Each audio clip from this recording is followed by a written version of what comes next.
नमस्कार, जय माता दी। मन्नू जिंदगी यूट्यूब चैनल में आप सभी का स्वागत है। फ्रेंड्स, हम सुनेंगे करवा चौथ पर गणेश जी और बुढ़िया माई की कहानी। गणेश जी की कहानी वो हर करवा चौथ पर सुनी जाती है और बुढ़िया माई और गणेश जी की कहानी। तो करवा चौथ का व्रत हम मनाते हैं बड़ी धूमधाम से। सुहागिन महिलाएं इस व्रत को व्रत करती है और कहानी सुनती है।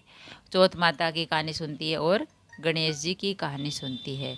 तो इस दिन महिलाएं 16 श्रृंगार करती है और व्रत पूजन करती है। तो इस त्योहार का विशेष महत्व है। कहते हैं कोई भी व्रत पूजा उसकी कथा के बिना अधूरी मानी जाती है। जो भी हम व्रत करते हैं उसकी कथा हमें ज़रूर सुननी चाहिए। इसीलिए हर व्रत में कथा ज़रूर सुने और पढ़ें। आज हम आपको एक ऐसी कथा के बारे में बताएंगे जो हर व्रत में पढ़ी या सुनी जाती है। तो आज करवा चौथ का व्रत है, तो ऐसे में करवा चौथ की व्रत कथा के समय गणेश जी की भी कथा जरूर सुने और सुननी ही चाहिए। गणेश जी की कहानी एक पौराणिक कहानी है। काफ़ी समय पहले की बात है। एक गांव में एक अंधी बुढ़िया रहती थी, जिसका एक लड़का और एक बेटा और बहू थे। उसका परिवार गरीब था। अंधी बुढ़िया रोजाना गणेश जी की विधि विधान से पूजा करती और गणेश जी उस बुढ़िया की भक्ति से बहुत ही प्रसन्न रहते थे और प्रसन्न हुए। तो एक दिन साक्षात उसके सम्मुख आकर कहते हैं, गणेश भगवान उस बुढ़िया को एकदम साक्षात दर्शन दिए और कहते हैं कि मैं आपकी पूजा से प्रसन्न हूँ, जो वर मांगना है वो मांग लो। बुढ़िया ने कहा, मुझे मांगना नहीं आता, तो कैसे मांगूं और क्या मांगूं। बुढ़िया माई ने कहा गणेश जी से कि मुझे मांगना नहीं आता है, मैं कैसे मांगूं, क्या मांगूं। तब गणेश जी बोले, अपने बहू बेटे से पूछ कर मांग लो। तब बुढ़िया अपने पुत्र और बहू से पूछने गई तो बेटा बोला कि धन मांग लो और बहू ने कहा कि पोता मांग लो। तब बुढ़िया ने सोचा, ये तो अपने अपने मतलब की बात कर रहे हैं। फिर बुढ़िया ने पड़ोसियों से पूछा तो पड़ोसियों ने कहा, बुढ़िया तेरी थोड़ी सी जिंदगी बची है, तू तो क्यों मांगे धन और क्यों मांगे पोता।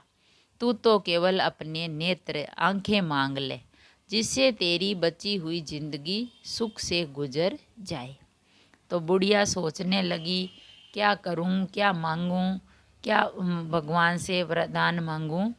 बेटा कहता है धन मांग ले, बहू कहती है पोता मांग ले, और गांव वाले जो कहते हैं कि तू नेत्रहीन है तो नेत्र मांग ले, तेरी बाकी की ज़िंदगी आराम से गुजर जाएगी। तो बुढ़िया सोचने लगी, क्या करूं। उस बुढ़िया ने बेटे बहू और पड़ोसियों की बात सुनने के बाद घर में जाकर सोचा कि क्यों ना ऐसी चीज़ मांग लूं जिससे बेटा बहू और मेरा सबका ही भला हो जाए।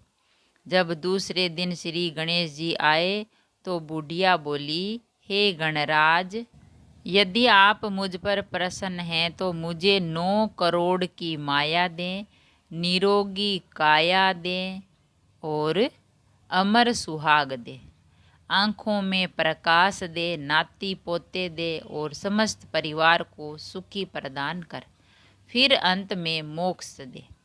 बुढ़िया की बात सुनकर गणेश जी बोले, तूने तो मुझे ठग लिया। खैर, जो कुछ तूने मांगा है वह सभी तुझे मिलेगा। यूं कहकर गणेश जी अंतर्ध्यान हो गए। हे गणेश जी महाराज, जैसी बुढ़िया माँ को मांगे अनुसार सब कुछ दिया, वैसे हम सबको भी देना। तो बुढ़िया माँ ने सब कुछ मांग लिया एक ही वरदान में।